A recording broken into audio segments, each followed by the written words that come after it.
Adventures of Huckleberry Finn, Tom Sawyer's Comrade. Chapter 5. I had shut the door too. Then I turned around and there he was. I used to be scared of him all the time, he tanned me so much. I reckoned I was scared now, too, but in a minute I see I was mistaken, that is, after the first jolt, as you may say, when my breath sort of hitched. He being so unexpected, but right away after I see I warn't he scared of him worth both ring about. He was most 50, and he looked it. His hair was long and tangled and greasy, and hung down, and you could see his eyes shining through like he was behind vines. It was all black, no grey, so was his long, mixed up whiskers. There warn't no color in his face, where his face showed, it was white, not like another man's white, but a white to make a body sick, a white to make a body's flesh crawl, a tree-toad white, a fish belly white. As for his clothes, just rags, that was all. He had one ankle resting on t'other knee, the boot on that foot was busted, and two of his toes stuck through, and he worked them now and then. His hat was laying on the floor, an old black slouch with the top caved in, like a lid. I stood looking at him, he sat there looking at me, with his chair tilted back a little. I set the candle down. I noticed the window was up, so he had clum in by the shed. He kept looking me all over. By and by he says, "Starchy clothes, very. You think you're a good deal of a big bug, don't you?" "Maybe I am, maybe I ain't," I says. "Don't you give me none o' your lip," says he. "You've put on considerable many frills since I been away. I'll take you down a peg before I get done with you. You're educated, too, they say, can read and write. You think you're better'n your father, now, don't you, because he can't? I'll take it out of you. Who told you you might meddle with such highfalutin foolishness, hey? Who told you you could?" "The widow. She told me." "The widow, hey, and who told the widow she could put in her shovel about a thing that ain't none of her business?"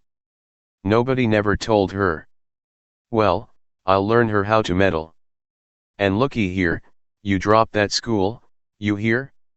I'll learn people to bring up a boy to put on airs over his own father and let on to be better'n what he is. You lemme catch you fooling around that school again, you hear? Your mother couldn't read, and she couldn't write, nuther, before she died. None of the family couldn't before they died. I can't, and here you're swelling yourself up like this. I ain't the man to stand it, you hear? Say, lemme hear you read." I took up a book and begun something about General Washington and the wars. When I'd read about a half a minute, he fetched the book a whack with his hand and knocked it across the house. He says, "It's so. You can do it? I had my doubts when you told me. Now looky here, you stop that putting on frills. I won't have it. I'll lay for you, my smarty, and if I catch you about that school I'll tan you good. First you know you'll get religion, too. I never see such a son." He took up a little blue and yaller picture of some cows and a boy, and says, "What's this?" "It's something they give me for learning my lessons good." He tore it up, and says, "I'll give you something better, I'll give you a cowhide." He sat there mumbling and growling a minute, and then he says, "Ain't you a sweet-scented dandy, though?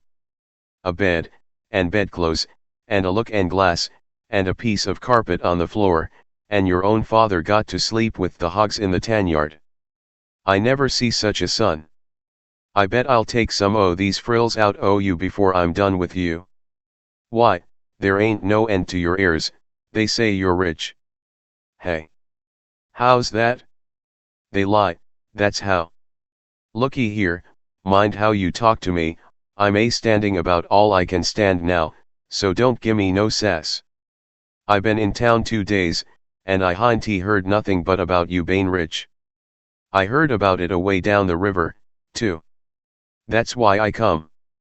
You get me that money tomorrow, I want it. I hain't got no money." It's a lie. Judge Thatcher's got it? You get it? I want it? I hind he got no money, I tell you. You ask Judge Thatcher, he'll tell you the same. All right. I'll ask him, and I'll make him pungle, too, or I'll know the reason why. Say, how much you got in your pocket? I want it. I hind he got only $1, and I want that too. It don't make no difference what you want it for, you just shell it out. He took it and bit it to see if it was good, and then he said he was going downtown to get some whiskey, said he hadn't had a drink all day. When he had got out on the shed he put his head in again, and cussed me for putting on frills and trying to be better than him, and when I reckoned he was gone he come back and put his head in again, and told me to mind about that school. Because he was going to lay for me and lick me if I didn't drop that. Next day he was drunk, and he went to Judge Thatcher's and bully-ragged him, and tried to make him give up the money, but he couldn't, and then he swore he'd make the law force him. The judge and the widow went to law to get the court to take me away from him and let one of them be my guardian, but it was a new judge that had just come. And he didn't know the old man, so he said courts mustn't interfere and separate families if they could help it, said he'd druther not take a child away from its father. So Judge Thatcher and the widow had to quit on the business. That pleased the old man till he couldn't rest. He said he'd cowhide me till I was black and blue if I didn't raise some money for him. I borrowed $3 from Judge Thatcher, and Pap took it and got drunk, and went blowing around and cussing and hooping and carrying on, and he kept it up all over town, with a tin pan, till most midnight, then they jailed him. And next day they had him before court, and jailed him again for a week. But he said he was satisfied, said he was boss of his son, and he'd make it warm for him. When he got out the new judge said he was going to make a man of him.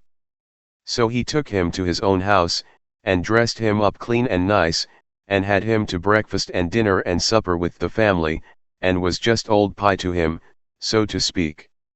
And after supper he talked to him about temperance and such things till the old man cried, and said he'd been a fool, and fooled away his life, but now he was going to turn over a new leaf and be a man nobody wouldn't be ashamed of. And he hoped the judge would help him and not look down on him. The judge said he could hug him for them words, so he cried, and his wife she cried again. Pap said he'd been a man that had always been misunderstood before, and the judge said he believed it. The old man said that what a man wanted that was down was sympathy, and the judge said it was so they cried again. And when it was bedtime the old man rose up and held out his hand, and says, "Look at it, gentlemen and ladies all, take a hold of it, shake it.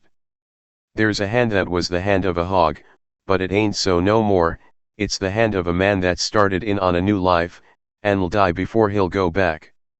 You mark them words, don't forget I said them. It's a clean hand now, shake it, don't be afeard."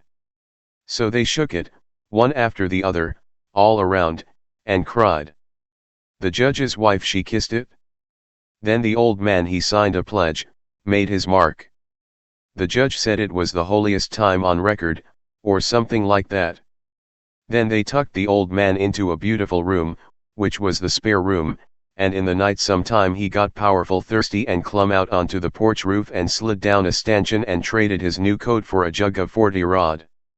And clumb back again and had a good old time, and towards daylight he crawled out again, drunk as a fiddler, and rolled off the porch and broke his left arm in 2 places, and was most froze to death when somebody found him after sunup.